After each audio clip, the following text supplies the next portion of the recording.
윤석열 정부 노동정책 자문기구가 노동시간 관리 단위를 현행 주 단위에서 연 단위로 확대하는 방안을 권고했습니다. 권고한 대로면 앞으로 주당 최대 69시간까지 일하고 대신 길게 쉴 수 있습니다.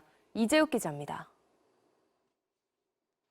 현행 주 52시간 노동제는 기본 근로시간 40시간에 일주일 최대 12시간까지만 연장 근로시간을 제한하고 있습니다.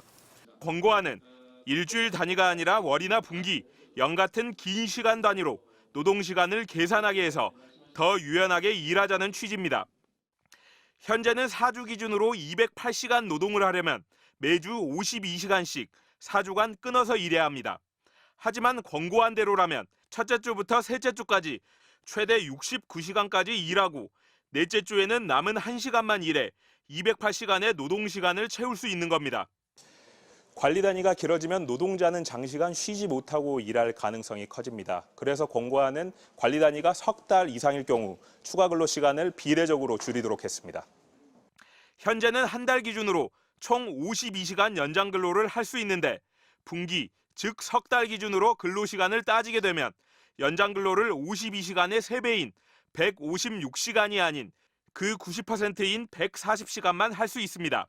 이 비율은 반기 때는 80%, 연 단위로는 70%까지 줄어듭니다.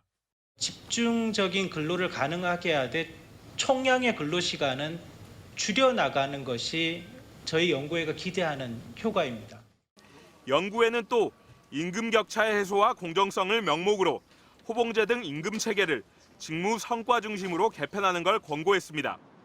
노동부는 이번 권고 내용을 검토해 이르면 올해 안에 입법 일정 등 구체적 추진 계획을 발표할 예정입니다. MBC 뉴스 이재욱입니다. 노동시간 개편안의 취지는 현실에 맞는 유연한 근무제를 도입하자는 겁니다. 노동계는 법을 더 악화시키는 방안이라고 비판했고 경영계는 환영했습니다. 김하영 기자입니다. 정부가 노동시간 개편을 추진하는 취지는 일이 몰리는 경우 집중해서 일하게 하자는 겁니다. 조금 편해질 것 같기는 해요. 제가 다른 일, 개인적인 업무나 이런 걸 좀 더 볼 수 있는 시간이 늘어나지 않을까 그런 생각은 들어요.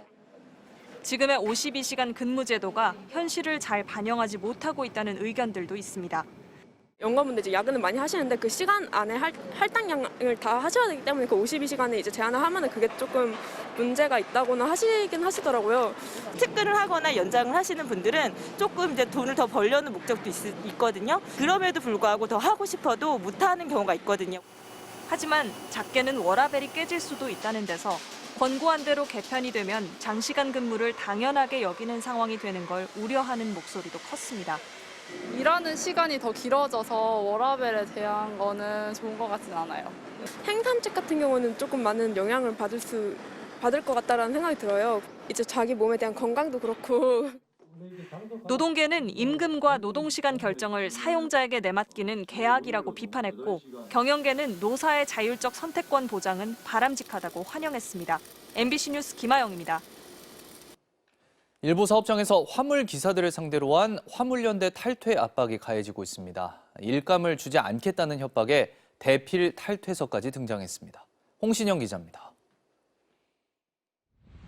파업 철회 당일 복귀를 준비하고 있던 정유차 기사에게 운송사에서 전화가 왔습니다. 뭔가 담보가 돼야 되니까 일단 전원 가입하신 분들 탈퇴서 받아가지고 내일 다 정리하고 거기서 부탁드리겠대요, 사장님께. 이를 받기 위해선 화물연대를 탈퇴해야 한다는 조건이었습니다. 대답을 못하는 사이 운송사 직원은 보다 강압적으로 탈퇴를 요구해왔습니다. 일단 한번 선봉에 쓰세요. 선봉에 쓰시는 게 중요한 거지 지금 남 입장 봐줄 게 뭐 있습니까? 기사들의 노조 탈퇴서를 동의도 받지 않고 만들어 노조에 제출한 운송사도 있는데 7장의 탈퇴서는 필체가 모두 똑같습니다. 탈퇴 의사를 밝히지 않았는데 사무실에서 그러면 니들이 바쁘고 무슨 우리가 알아서 해도 되느냐 이거 물어봤대요. 그리고 대필로 해서 들어왔다고 하더라고요. 파업이 철회되고 안전운임제 종료가 코앞에 다가왔지만 정부는 원점에서 재검토하겠다는 입장을 바꾸지 않고 있습니다. 전혀 개선이 아닌 그런 단순 연장에 불과하기 때문에 이런 피해까지 겪은 상황에서 그걸로 가자? 저는 화물연대도 그렇게 주장할 염치는 없다고 보고요.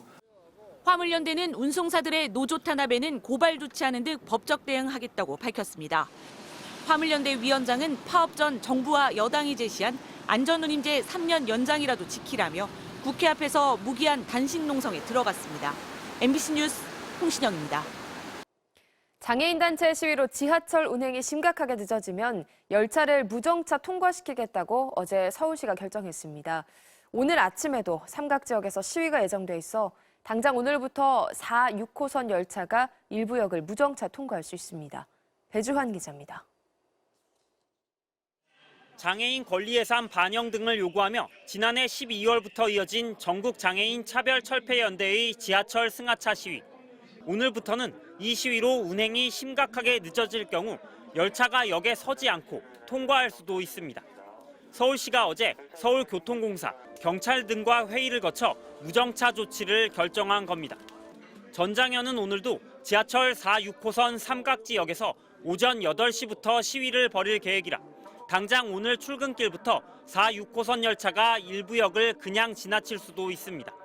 다만 무조건 정차하지 않는 것은 아니고 심각한 열차 지연이 발생하면 역장이 관제와 상의해 무정차 결정을 내린다는 게 서울시 설명입니다. 이번 결정에 대해 전장현은 대통령실과 서울시는 무정차로 장애인 권리를 무시하고 있다면서 이는 민주주의를 후퇴시키는 것이라고 반발했습니다. 하지만 서울시는 무정차 통과에 제도적 근거가 있다는 입장입니다. 서울교통공사 내규에 소요 사태, 일해 상황 발생 등으로 승객 안전이 우려될 경우 해당 역을 무정차 통과시킬 수 있다고 돼 있다는 겁니다. 서울교통공사는 오늘 만일 무정차 통과가 결정되면 차량 내에서 안내 방송을 하고 스마트폰 앱을 통해 공지할 예정입니다. MBC 뉴스 배주환입니다. 네, 오늘은 눈과 추위에 대한 대비를 철저하게 해주시는 게 좋겠습니다. 지금도 레이더 영상을 보시면 중부지방을 중심으로 산발적으로 비나 눈이 이어지고 있는데요. 차츰 대부분 지방으로 확대되겠고 특히 오후부터는 강도가 강해지겠습니다. 앞으로 경기 남부와 영서 남부, 충청 북부 지방을 중심으로 최고 10cm 이상 많은 눈이 쏟아질 것으로 보입니다. 이들 지역에는 대설 예비 특보까지 내려져 있습니다. 서울과 그 밖의 중북부 지방에서도 1에서 5cm 안팎이 쌓일 수 있겠습니다. 도로가 매우 미끄러울 수 있기 때문에 각별히 주의하셔야겠습니다. 강력한 한파도 밀려오겠습니다. 늦은 오후부터는 찬 공기가 남하하면서 기온이 큰 폭으로 떨어지겠습니다. 내일 아침은 서울의 기온이 영하 10도, 체감온도는 무려 영하 15도 안팎까지 뚝 떨어질 것으로 보입니다. 또 지금 수도권과 강원도를 중심으로는 황사도 관측되고 있습니다. 지금 경기도를 중심으로는 미세먼지 경보가, 서울에도 미세먼지 주의보가 내려져 있습니다. 오늘 눈이 내리면서 황사가 섞여서 내릴 수도 있겠습니다. 내셨습니다.